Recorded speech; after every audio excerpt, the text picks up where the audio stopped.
जन जागृति साक्षरता अभियान में आपका स्वागत है।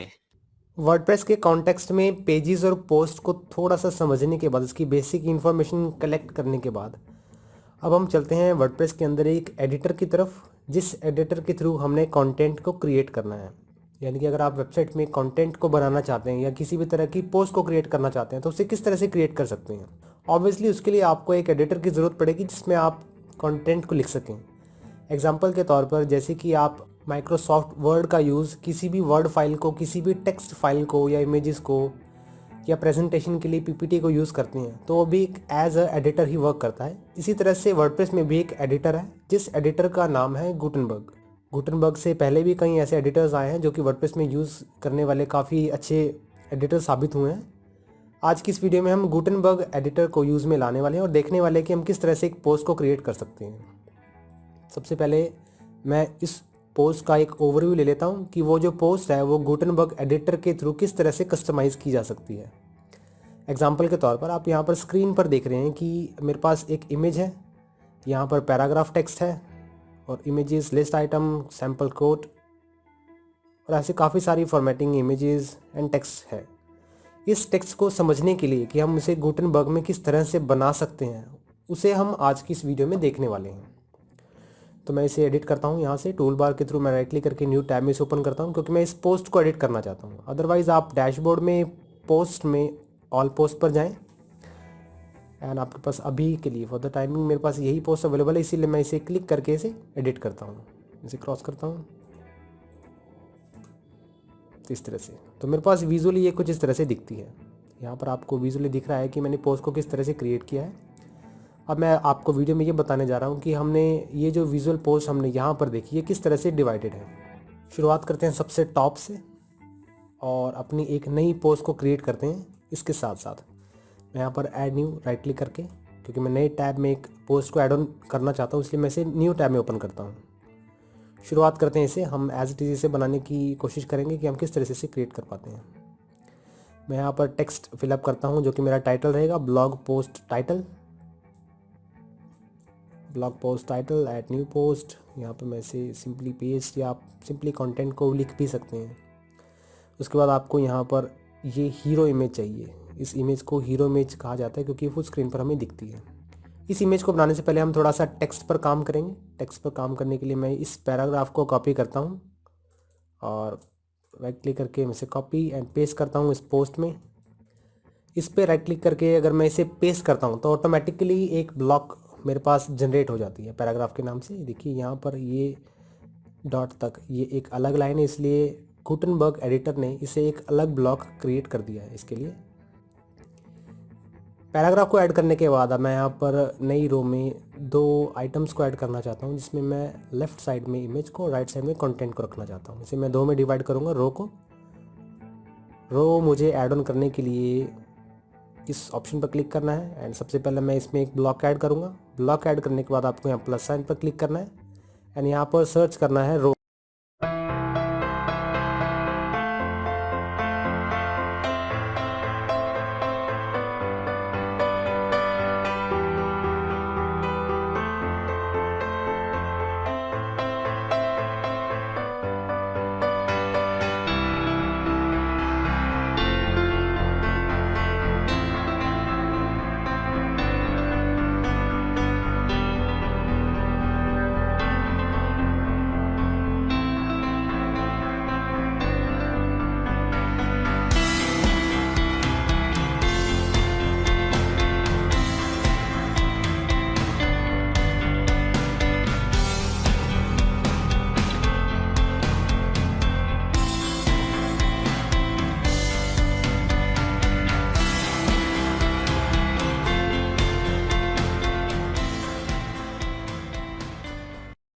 के नाम से आपके सामने रो कुछ इस तरह से विजिबल होगी। रो सेलेक्ट करने के बाद आपको उस रो की रेशियो सेलेक्ट करनी है। मैं इसे 2 सेलेक्ट करके इसकी रेशियो सेलेक्ट करता हूँ 50-50, लेफ्ट राइट दोनों तरफ से। लेफ्ट साइड में मैं इमेज को एम्बेड करता हूँ। इमेज एम्बेड करने के लिए आपको यहाँ से इमेज सेलेक्ट करनी है। सिंपली आप ब्लॉक को सर्च करें और उसे एम्बेड कर सकते हैं। इमेज यहाँ से एंड मीडिया गैलरी। इसके बाद मैं इस पर क्लिक करता हूँ और इंसर्ट करता हूँ। अब बारी आती है मेरे पास लिस्ट की। लिस्ट को मैं यहाँ से कॉपी कर लेता हूँ।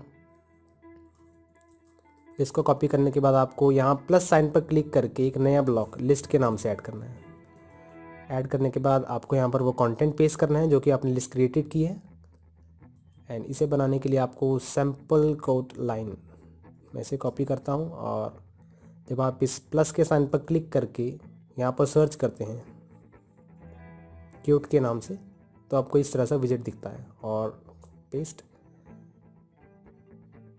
तो ये मेरे पास कंटेंट कुछ इस तरह से रेडी होगा। इसी तरह से मेरे पास ऐसे काफ़ी सारे विजेट्स हैं जो कि मैं ब्लॉक्स में डिवाइड कर सकता हूँ और इसमें ऐड ऑन कर सकता हूँ। अभी तक हमने सीखा कि हम किस तरह से एक रो में पैराग्राफ को ऐड कर सकते हैं, कुछ ऐसे ही। एंड इसके साथ साथ हमने लेफ़्ट साइड में इमेज और राइट साइड में लिस्ट एरिया को, लिस्ट टेक्स्ट को एम्बेड किया, जिसे मैंने 2 रोज़ में डिवाइड किया। अब हम चलते हैं मेन हीरो इमेज को ऐड करने की तरफ। ये वाली इमेज हम देखेंगे कि हम किस तरह से ऐड कर सकते हैं। इसके लिए मुझे क्या करना है, सबसे टॉप पर एक ब्लॉक ऐड करना है। ब्लॉक ऐड करने के लिए आपको इस पैराग्राफ पर क्लिक करना है, 3 आइकन्स पर क्लिक करना है एंड इंसर्ट बिफोर। क्लिक करने के बाद आपको यहाँ से प्लस साइन पर ऐड ऑन करना है और सर्च करना है हीरो के नाम से। क्लिक करते ही आपका ये जो हीरो इमेज है कुछ इस तरह से दिखना शुरू होगा। अगर आप इसमें कोई भी इमेज ऐड करना चाहते हैं तो उसके लिए आपको इस ऑप्शन पर क्लिक करना होगा, बैकग्राउंड। यहाँ से आप उस इमेज को सिलेक्ट करें एंड इंसर्ट कर दें। सिलेक्ट करें इसे। सिलेक्ट करते ही आपको कुछ इस तरह से दिखेगी। इसके बाद चलते हैं हम अपने अगले ऑप्शन की तरफ। अगले ऑप्शन में हमने ये पैराग्राफ ऐड किया था। इस पैराग्राफ को मैं यहाँ से कॉपी कर लेता हूँ। कॉपी करने के बाद न्यू पोस्ट में एक ही रो में मैं इसे ऐड करना चाहता हूँ। सिंपली मैं ब्लॉक में पेस्ट कर दूंगा तो ऑटोमेटिकली मेरे पास पैराग्राफ जनरेट हो जाएगा। एंड देन इसके बाद ऐड करेंगे इन इमेजेस को, क्योंकि मैंने ये जो 2 कंटेंट है, हेडिंग और पैराग्राफ, ये आगे के कुछ टॉपिक्स को क्लियर करने के लिए रखा हुआ है। इसे हम आज की वीडियो में ही क्लियर करने वाले हैं। तो मैं इसे, ये मेरे पास एक ग्रिड के तौर पर इमेजेस अवेलेबल है। अगर मुझे मल्टीपल इमेजेस को डालना है या इमेज गैलरी क्रिएट करनी है तो उसके लिए मुझे क्या करना है, सिंपली एक कॉलम के स्ट्रक्चर में जाना है। यहाँ पर मैं इसमें नीचे एक ब्लॉक ऐड करता हूँ। ब्लॉक ऐड करने के लिए 3 ऑप्शंस पर क्लिक कीजिए इस पर एंड इंसर्ट आफ्टर। उसके बाद प्लस के साइन पर क्लिक करें एंड सर्च करें मैसनरी के नाम से। क्लिक करते ही आप यहाँ से मीडिया लाइब्रेरी पर क्लिक करें। इंसर्ट होते ही आप यहाँ पर मीडिया लाइब्रेरी पर क्लिक करें एंड उन इमेजेस को सिलेक्ट करें जिसे आप एज अ गैलरी एम्बेड करना चाहते हैं। Create in gallery, insert gallery. तो इस तरह से आप इन इमेजेस को ऐसे ऐड कर सकते हैं। अब अगर आप पोस्ट को पब्लिश करते हैं, पब्लिश करने के बाद यहाँ से पब्लिश करता हूँ और जब मैं इसे व्यू करता हूँ, सबसे टॉप पर जाकर आप इस पर राइट क्लिक करके जब मैं इसे व्यू करता हूँ तो आप दोनों का कंपैरिजन देख सकते हैं। जो लिमिटेशंस होंगी उसे हम आज ही इस वीडियो में क्लियर करने वाले हैं। ये है मेरे पास अब की बनाई हुई पोस्ट और ये है पहले की बनाई हुई। मेरे पास अब की जो बनाई हुई पोस्ट है उसमें ये डिफरेंस है कि इसमें ये जो हीरो इमेज है ये मुझे पूरी स्क्रीन पर नहीं दिख रही, जैसा कि मुझे ये इमेज दिख रही है। इस इमेज को पूरी स्क्रीन पर देखने के लिए मुझे क्या करना है, पोस्ट एडिटर में जाकर मैं इसे क्रॉस करता हूँ। पोस्ट एडिटर में जाकर मुझे डॉक्यूमेंट की सेटिंग में जाना है एंड एक्सेप्ट इसको क्लोज कर दूंगा इसे मैं। इसके बाद मुझे कस्टम लेआउट सेलेक्ट करके इसे फुल विड्थ करना है। फुल विड्थ करने के बाद जब आप इसे अपडेट करते हैं एंड मैं इसे रिफ्रेश करता हूँ तो ये मुझे इमेज पूरी स्क्रीन पर दिखने लगेगी कुछ इस तरह से, जैसे कि आप इस पे देख रहे हैं। अभी हमारे पास इसमें एक प्रॉब्लम और है कि हमारे पास ये इमेज की जो हाइट है, इस पोस्ट की जो हमने अभी क्रिएट की, इस पोस्ट की इमेज की हाइट बहुत कम है, लेकिन जो हमारी पुरानी पोस्ट जो हमने क्रिएट की थी इसकी हाइट बहुत ज़्यादा है। इसके लिए मुझे क्या करना है, इसकी हाइट को इंक्रीज़ करने के लिए मुझे क्या करना होगा, पोस्ट एडिटर में जाना है, इमेज पर क्लिक करके आपको यहाँ से फुल स्क्रीन को ऑन कर देना है। सेंटर में रखेंगे इसे। अपडेट करते ही अब अगर आप रिफ़्रेश करके इसका प्रीव्यू देखते हैं तो आपको इस तरह के दिखती है। ये इमेज हमारे पास एज इट इज़ इसकी तरह बन के तैयार है। अगर आपको इस पूरी पोस्ट का ओवरव्यू चाहिए कि आपको ये नहीं पता कि इसमें कितने वर्डिंग्स, हेडिंग हैं, कितनी वर्ड्स हैं, कितने टोटल नंबर ऑफ डिस्क्रिप्शन है, एक तरह से पोस्ट का ओवरव्यू देखने के लिए, ओवरव्यू जानने के लिए आपको इस आई के आइकन पर क्लिक करना है। मैं जब इसे क्लिक करता हूँ तो आप नंबर ऑफ़ वर्ड्स देख पाएंगे, नंबर ऑफ़ हेडिंग्स देख पाएंगे, नंबर ऑफ़ पैराग्राफ्स और टोटल नंबर ऑफ़ ब्लॉक्स हमने कितने यूज़ किए हैं वो देख सकते हैं। इसके साथ साथ डॉक्यूमेंट जो हमने क्लिक की हुई है उसकी डिटेल भी आप यहाँ पर देख पा रहे हैं। अब यहाँ पर आप हेडिंग जो है वो 1 देख रहे हैं। इस हेडिंग को इंक्रीज़ करने के लिए आपको क्या करना है, जैसा कि मैंने आप एक पॉइंट इसमें स्किप किया था हमने, मैं इसे क्रिएट करता हूँ सैम्पल हेडिंग 1 को ऐड न्यू में। यहाँ पर मैं जब क्लिक करके हेडिंग को इंसर्ट करता हूँ, मैं यहाँ पर सैम्पल, अब अगर मैं इसे अपडेट करता हूँ और इन्फॉर्मेशन लेता हूँ तो मेरे पास हेडिंग यहाँ पर 2 हो गई है। इसी तरह से अगर इसके बॉटम में मैं एक हेडिंग और एम्बेड करने वाला हूँ, इसमें हेडिंग सैम्पल, ये मेरे पास सब हेडिंग है। इस सब हेडिंग को मैं कुछ इस तरह से डिफाइन करना चाहता हूँ 4, अपडेट करता हूँ और अब अगर इसका प्रीव्यू देखते हैं तो आप इस तरह से देख पाएंगे हेडिंग्स मेरे पास 3 अवेलेबल है। सब हेडिंग्स को भी इसने हेडिंग में काउंट किया है और आपको यहाँ पर टोटल नंबर ऑफ हेडिंग्स, सब हेडिंग्स या जो हमने ब्लॉक सेलेक्ट किया हुआ है, फोकस किया हुआ है, उसकी इन्फॉर्मेशन यहाँ पर देख सकते हैं। इस तरह से गुटेनबर्ग प्लगइन के अंदर आप अगर टॉप राइट मेन्यू पर क्लिक करते हैं और यहाँ पर आपको काफ़ी सारी सेटिंग्स देखने को मिलती है। इन सेटिंग्स को हम बारी बारी से देखने वाले हैं कि कौन सी सेटिंग क्या काम करती है। सबसे पहले टॉप टूल बार की, जब मैं इसे क्लिक करता हूँ तो मेरे पास ये टूल बार टॉप पर ही दिखना शुरू हो जाता है, जो कि पहले मैं इसे अनचेक करता हूँ ब्लॉक के ऊपर दिखता था। एंड देन इसके बाद हमारे पास है स्पॉटलाइट मोड। स्पॉटलाइट मोड के अंदर हमने ये फैसिलिटी देखी है कि हम जिस ब्लॉक को सेलेक्ट करेंगे हमारा वही ब्लॉक हाईलाइट होगा, बाकी सभी ग्रे स्केल हो जाएंगे, यानी कि उनकी ओपेसिटी इतनी रहेगी, आपका फोकस डायरेक्टली कंटेंट पर रहने वाला है। इसके बाद हमारा अगला जो ऑप्शन है फुल स्क्रीन मोड, जैसा कि आपको नाम से ही ये क्लियर है कि फुल स्क्रीन मोड में हम पूरी स्क्रीन पर काम कर सकते हैं। और मैं इसे ऑफ करता हूँ, क्रॉस करते ही आप इसे कुछ इस तरह से फुल स्क्रीन में काम करता हुआ देख पाएंगे। फुल स्क्रीन को ऑफ करने के लिए आपको सिंपली इसे अनचेक करना है और इसके बाद अगले ऑप्शन की तरफ, अगले ऑप्शन पे आप एडिटर देख रहे हैं, विजुअल एडिटर है मेरे पास यहाँ पर। अगर मैं इसे कोड एडिटर में क्लिक करता हूँ तो मैं वाया कोडिंग काम करता हूँ इसके अंदर, लेकिन अभी मेरे लिए ये बेटर है कि मैं एडिटर को विजुअल एडिटर ही रखूँ। टूल्स मेरे पास कई ब्लॉक मैनेजर हैं जिसमें मैं ब्लॉक को मैनेज रिलेटेड सेटिंग्स को एक्सेस कर सकता हूँ, उसे मैनेज कर सकता हूँ। कीबोर्ड शॉर्टकट्स अगर देखना चाहते हैं तो इस पर क्लिक करें। इस तरह से आप जिस ऑपरेटिंग सिस्टम में काम करें उस ऑपरेटिंग सिस्टम रिलेटेड शॉर्टकट्स आपके पास स्क्रीन पर दिखने शुरू हो जाते हैं। एंड अगर आप पूरे कंटेंट को कॉपी करना चाहते हैं तो कॉपी ऑल कंटेंट, और अगर उसे कहीं और पेस्ट करना चाहते हैं तो सिंपली वहाँ पर जाकर कंट्रोल V से उसे पेस्ट कर सकते हैं। ऑप्शंस वाले इस टैब पर अगर क्लिक करते हैं, ऑप्शन वाले सेक्शन पर क्लिक करते हैं तो उसके लिए आपको कई ऐसे general options, document panel related options जिन्हें आप ऑन या ऑफ करना चाहते हैं, दिखाना चाहते हैं स्क्रीन पर, उसे आप देख सकते हैं। इस पूरे गुटेनबर्ग एडिटर के अंदर अगर आप पूरे डॉक्यूमेंट रिलेटेड सेटिंग्स को एक्सेस करना चाहते हैं तो उसके लिए आपको सेटिंग्स के आइकन पर क्लिक करना होगा, तो आप इस साइड बार को विजिबल देख पाएंगे। डॉक्यूमेंट रिलेटेड यानी कि जो पोस्ट है उसका फॉर्मेट कैसा हो, उसका परमालिंक कैसा हो, उसकी कैटेगरी कैसी हो, उसे एडिट करना हो तो आपको डॉक्यूमेंट में जाना है। अगर एक पर्टिकुलर ब्लॉक को एडिट करना चाहते हैं तो आपको सिंपली ब्लॉक में जाना है।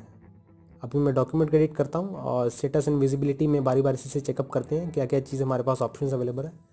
सबसे पहला स्टेटस एंड विजिबिलिटी, कि आपको ये पोस्ट विजिबल किस तरह से रखनी है, क्या पब्लिकली विजिबल रखनी है, क्या प्राइवेट रखनी है, या पासवर्ड प्रोटेक्टेड रखनी है।